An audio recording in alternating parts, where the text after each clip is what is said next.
পবিত্র ঈদুল আজহার ছুটিতে চুয়াডাঙ্গার কার্পাসডাঙ্গায় ভিড় বাড়ছে সাহিত্য ও ইতিহাস প্রেমীদের। জাতীয় কবি কাজী নজরুল ইসলামের স্মৃতি বিজড়িত এই জনপদে এখনো সংরক্ষিত রয়েছে কবির বসবাস করা সেই আটচালা ঘর। কোরবানির ঈদের আবহে নজরুলের অগ্নিঝরা কবিতাও নতুন করে অনুরোধিত হচ্ছে দর্শনার্থীদের কণ্ঠে। ধ্বনি উঠে রনি দূর বাণীর, আজিকার এ খুন কুরবানির।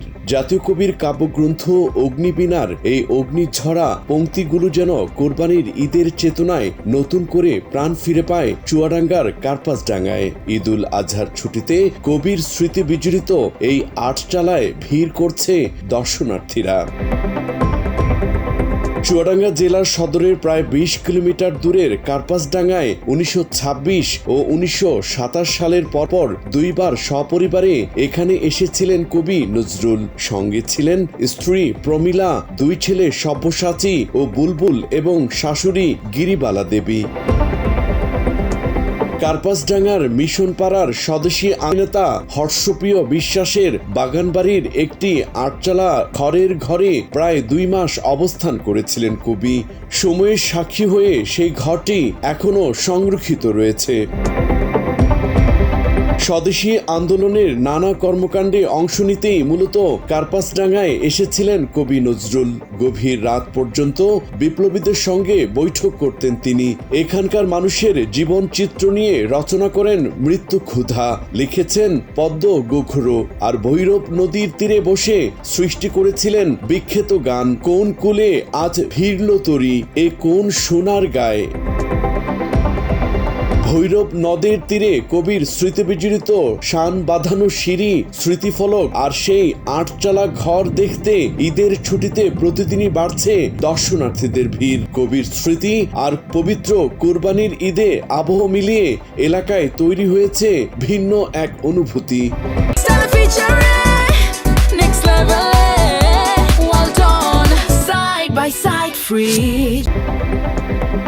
চুয়াডাঙ্গা সরকারি কলেজের বাংলা বিভাগের নজরুল গবেষক ও সহযোগী অধ্যাপক ডক্টর মুন্সি আবু সাইফ বাংলা এডিশনকে জানান, জাতীয় কবির স্মৃতি সংরক্ষণে কার্পাসডাঙ্গায় স্থায়ী নজরুল চর্চা কেন্দ্র প্রতিষ্ঠা করা প্রয়োজন, যেন বিদ্রোহী কবির লেখা কবিতা, সঙ্গীত, গজল, গদ্য রচনা, গল্প, উপন্যাস আর চলচ্চিত্র সাহিত্য সম্পর্কে জানতে পারে আগ্রহীরা।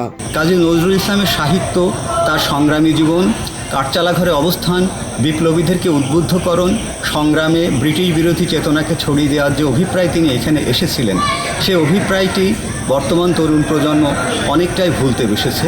প্রতি বছর বাংলাদেশের বিভিন্ন জায়গায় 5টি জায়গায় যেভাবে জাতীয় পর্যায়ে নজরুল জয়ন্তী পালিত হয়ে থাকে, শুধু অনুষ্ঠান এবং আনুষ্ঠানিকতার মধ্যে সীমাবদ্ধ নয়, নজরুলকে এই জেলাবাসীর কাছে অমর করে রেখে দেওয়ার জন্য, তার স্মৃতিকে অম্লান করে রেখে দেওয়ার জন্য এখানে একটি নজরুল স্মৃতি কমপ্লেক্স নির্মাণের সময়ের দাবি।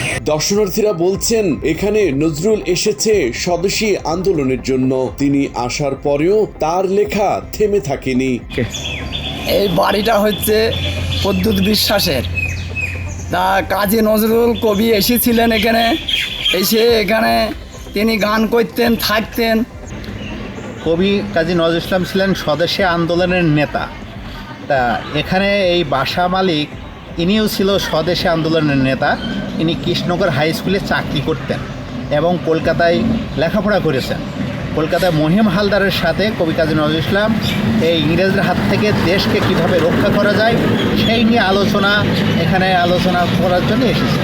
উনি কোন জায়গায় ছিলেন, কোন রুমে ছিলেন খুব দেখলাম। তো উনি এখানে থেকে কবিতা এবং গান লিখতেন, তো সেই জায়গাও আমরা ঘুরে ফিরে দেখলাম, খুব ভালো লাগলো আমাদের দেখে। তাকে কাঠচালা ঘরে কাজী নজরুল ইসলাম এসেছিলেন, তিনি অবশ্যই আমাদের জাতীয় কবি এবং তিনাকে নিয়ে অবশ্যই আমরা গর্ববোধ করি এবং পুরো কার্পাসডাঙ্গাবাসী গর্ববোধ করে, মিশনপাড়াবাসী গর্ব।